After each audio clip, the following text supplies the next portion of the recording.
Hello student, good morning. Welcome to my channel home science A to Z. Home science A to Z channel में आप सभी का स्वागत है।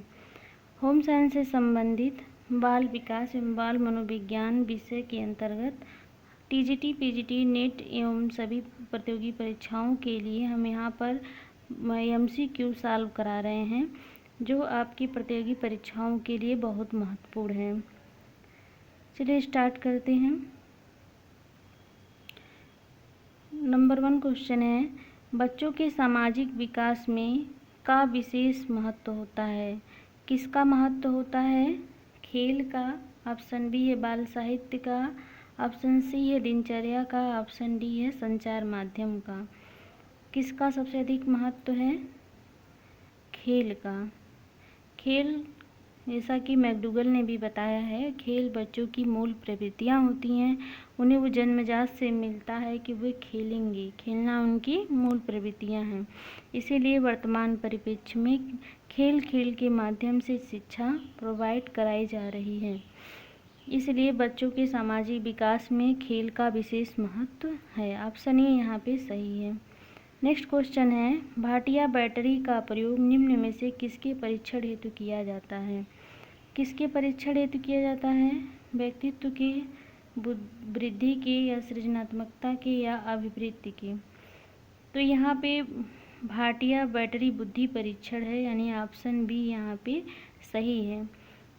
आप सभी को पता है कि जितने भी बुद्धि परीक्षण हुआ है उसमें सभी लोग विदेशी हैं। ये भाटिया जो थे, भाटिया साहब थे, वो क्या थे? भारतीय थे। इसलिए आप लोग देखे होंगे टेट, सीटेट सभी परीक्षाओं में इनसे निश्चित ही प्रश्न बनता है, इसलिए बहुत ही इम्पॉर्टेंट है। एक बार इनको परीक्षा देने से पहले ज़रूर देख लीजिएगा। नेक्स्ट क्वेश्चन है, कोहलबर्ग का विकास सिद्धांत निम्न में से किससे संबंधित है? किससे संबंधित है? आइए चारों ऑप्शन हम लोग देखते हैं। भाषा विकास, ये भाषा विकास का सिद्धांत चोम्स्की ने दिया था। और संज्ञानात्मक विकास ये पियाजे का है। और नैतिक विकास ये कोहलबर्ग ने दिया था। ये ऑप्शन सी सही है। ऑप्शन डी जो है वो सामाजिक विकास है। सामाजिक विकास का सिद्धांत बंडूरा एवं वाल्टर्स ने दिया था। तो यहाँ पे ऑप्शन सी सही है। नेक्स्ट क्वेश्चन है,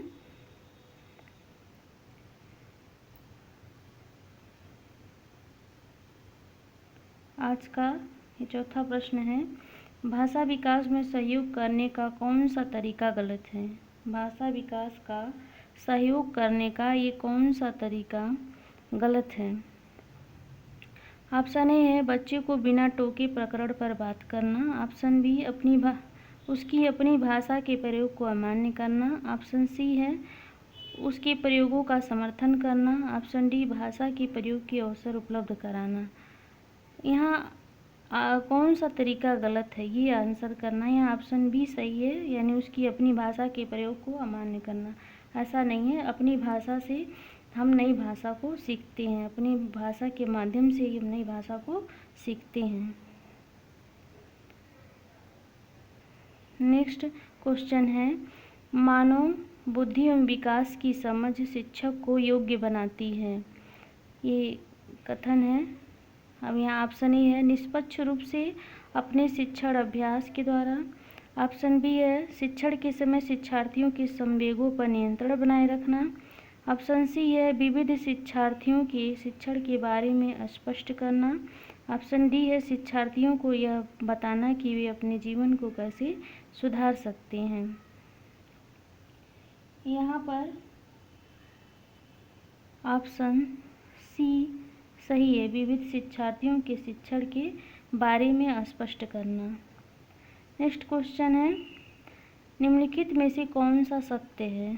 शिक्षक द्वारा प्रश्न पूछना संज्ञानात्मक विकास में बाधक है। ये क्या? ये गलत है। विकास और सीखना दोनों सामाजिक सांस्कृतिक संदर्भों में अप्रभावित रहते हैं।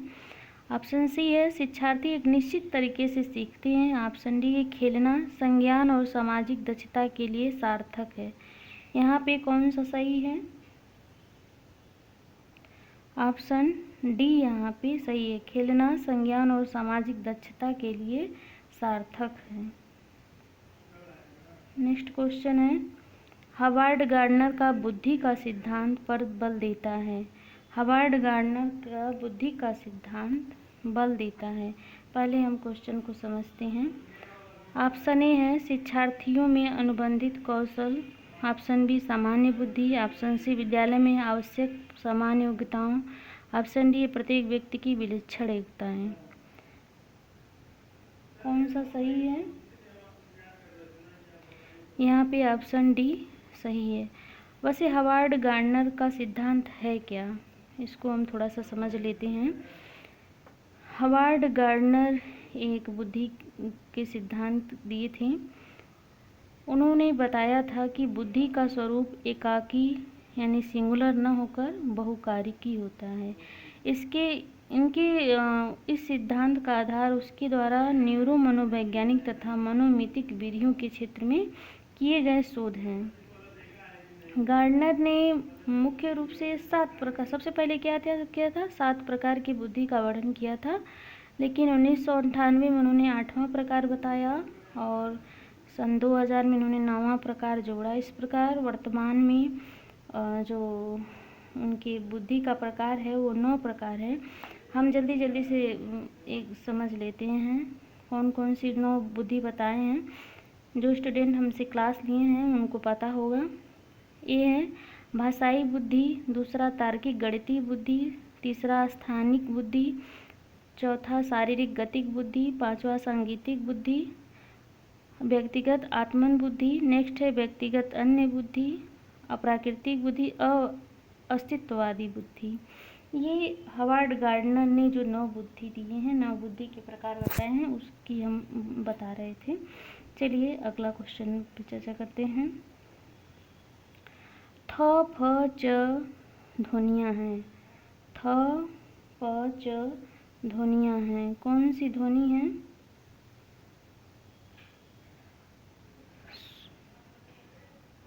स्वनिम है, रूपिम है, लेखिम है, शाब्दिम है। कौन सी ध्वनि है? थ फ च। कौन सी ध्वनि है? स्वनिम है। अगला क्वेश्चन है, कक्षा में जेंडर रूढ़िवादिता से बचने के लिए एक शिक्षक को क्या करना चाहिए? सबसे पहले हम समझते हैं जेंडर रूढ़िवादिता है क्या। जेंडर रूढ़िवादिता क्या है कि जैसे एक एग्जाम्पल से समझाते हैं कि अगर संगीत प्रतियोगिता कराना हो तो एक अध्यापक या अध्यापिका सिर्फ लड़कियों का चयन करे, यानी उनकी मानसिकता में क्या है कि लड़कियां ही अच्छा संगीत की प्रस्तुति कर सकती हैं। तो ये क्या है? जेंडर रूढ़िवादिता है। ऐसा नहीं है, लड़के भी अच्छा गा सकते हैं, अच्छा नृत्य कर सकते हैं, लेकिन ये जेंडर रूढ़िवादिता है। चलिए ऑप्शन ए देखते हैं, लड़कों को जोखिम उठाने और निर्भीक बनाने के लिए प्रोत्साहित करना। ऑप्शन बी है लड़के लड़कियों को एक साथ अपारंपरिक भूमिकाओं में रखना। अच्छी लड़की अच्छा लड़का कहकर शिक्षार्थियों के कार्य की सराहना करनी चाहिए। कुश्ती में भाग लेने के लिए लड़कियों को निरुत्साहित करना चाहिए। मतलब जेंडर रूढ़िवादिता से बचने के लिए एक शिक्षक को क्या करना चाहिए, ये आपको बताना है।